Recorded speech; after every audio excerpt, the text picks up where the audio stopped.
శ్రీ గురుభ్యో నమ. శ్రీ మహాగణాధిపతయే నమ. పాల్గొన మాసంలో అంటే మార్చి నెలలో సింహరాశి వారికి గనక మనం చూసుకున్నట్టయితే ఈ రాశి వారికి ఈ నెలలో అధిక ప్రయాస, తాపత్రయం ఎక్కువ.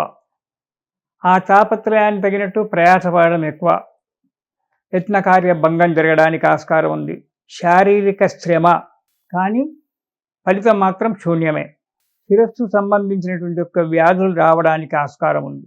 10 మందితో విరోధం ఏర్పడము, లేదా వాహనాల వల్ల ప్రమాదం ఏర్పడడం అనేటువంటి జరగడానికి ఆస్కారం ఉంది.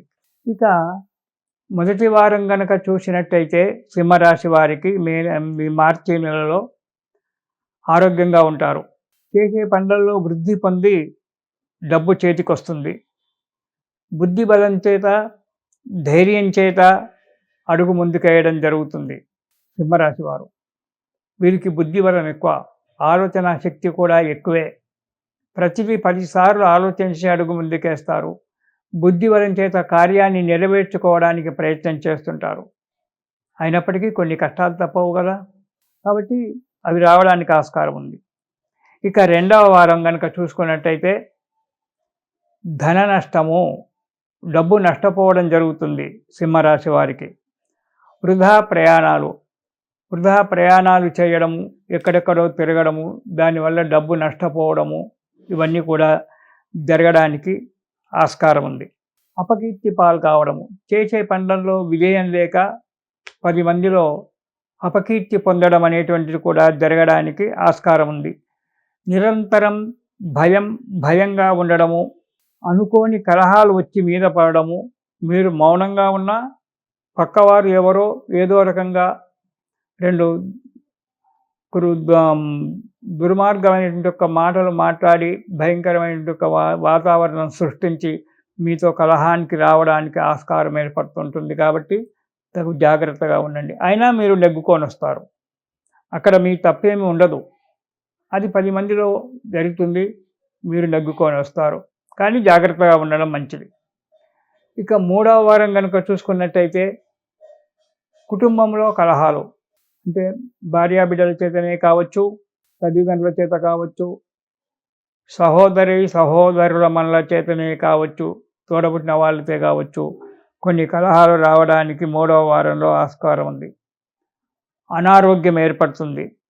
దానివల్ల ధన నష్టం ఏర్పడుతుంది.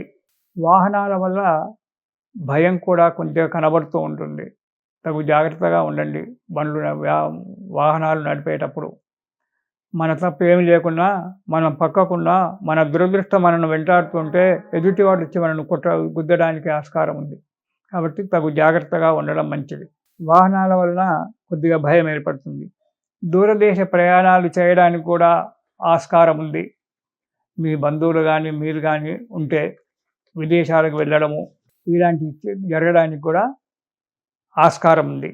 ఇక 4వ వారం కనుక చూసినట్టయితే అనారోగ్యం. ఇది దూర ప్రయాణాలు చేయడం వల్ల కావచ్చు, ఇతరత్ర విషయాలలో కావచ్చు, అనారోగ్యం ఏర్పడుతూ ఉంటుంది. మనోవిచారం ఏర్పడుతుంది. ఒక్కొక్కసారి డబ్బు అధికంగా ఖర్చు పెట్టాల్సి వస్తుంది. ఈ వాహనాల వల్ల, జంతువుల వలన భయం ఉంటుంది. కాబట్టి తగు జాగ్రత్తగా ఉండండి. తరచూ ప్రయాణాలు చేయడం జరుగుతూ ఉంటుంది. మీరు వ్యాపారం చేస్తూ ఉన్నా, ఉద్యోగం చేస్తూ ఉన్నప్పటికైనా తరచుగా ప్రయాణాలు చేయడం. ఈ తరచుగా వ్యాపారం చేసేవారికి తరచుగా ప్రయాణాలు చేస్తే ఇబ్బంది ఎక్కువగా ఉండదేమో, కానీ ఉద్యోగాలు చేసేవారికి తరచుగా ప్రయాణాలు చేస్తూ ఉంటే వారు చేసే కార్యాలయాల్లో లీవ్ ఇవ్వడం కష్టం కదా. దానివల్ల అక్కడ మాటలు రావడం, దానివల్ల స్థాన చలనం జరగడం కానీ, మెమోలు రావడం కానీ జరుగుతూ ఉంటుంది. కాబట్టి చాలా జాగ్రత్తగా చాలాగా ఉండాలి సింహరాశి వారు ఈ మార్చి నెలలో 3వ మాసంలో, పాల్గొన మాసంలో. వీరు ఈ నెలలో నిరంతరం, అంటే ప్రతిరోజు కూడా ఆదిత్య హృదయము అనేటువంటిది కనుక చదువుకున్నట్టయితే చాలా మంచి ఫలితాలు ఇస్తుంది. మీకు వీలైతే ఉదయము, సాయంకాలము ఉదయ సంధ్యలో సాయం సంధ్యలో ఆదిత్య హృదయం కనుక చదివినట్టయితే ఆ సూర్యనారాయణమూర్తి మిమ్మలను సదా కాపాడుతూ ఉంటాడు. కాబట్టి సాయంకాల సంధ్యలో కాకుండా ఉదయ సంధ్యలో మాత్రం ప్రతిరోజు కూడా ఈ సింహరాశి వారు ఆదిత్య హృదయము అనేటువంటి యొక్క స్తోత్రాన్ని కనుక ప్రతిరోజు కనుక చదివినట్టయితే సూర్యభగవానుడు లేనటువంటి ఒక స్థలం లేదు కదా. కాబట్టి అతని కిరణాలు ప్రసరించినటువంటి ఒక స్థలం లేదు ప్రపంచంలో. కాబట్టి మనం ఎక్కడ ఏ మూలకు కూర్చున్నా ఈ ఆదిత్య హృదయం చదవడం వల్ల అతని కిరణాల యొక్క వైబ్రేషన్ వల్ల మనకు అనుకున్న కార్యక్రమాలు నెరవేరడము, ఆరోగ్యం సరిగ్గా ఉండడము, మనశ్శాంతి దొరకడం అనేటువంటిది ఏర్పడుతూ ఉంటుంది. కాబట్టి సింహరాశి వారు ఈ నెలలో నిరంతరం పారాయణం చేస్తే చాలా మంచిదే. ఒక నెల రోజులు చేసి ఊరుకోవాలనేటువంటిది ఏం లేదు. ఆదిత్య హృదయం పుణ్యం సర్వశత్రు వినాశనం ధనావహం దయావహం అని చెప్తుంటారు. కాబట్టి ఆదిత్య హృదయం చదివినట్టయితే శత్రుదోషం వెళ్ళిపోతుంది. చేసే వృత్తి వ్యాపారాల్లో జయం కలుగుతుంది. కాబట్టి ఆదిత్య హృదయాన్ని ఎల్లకాలం కూడా చదవడం మంచిది. ఈ సింహరాశి వారు ఆదిత్య హృదయాన్ని చదవండి, ఆనందంగా ఉండండి. ఇది శుభం.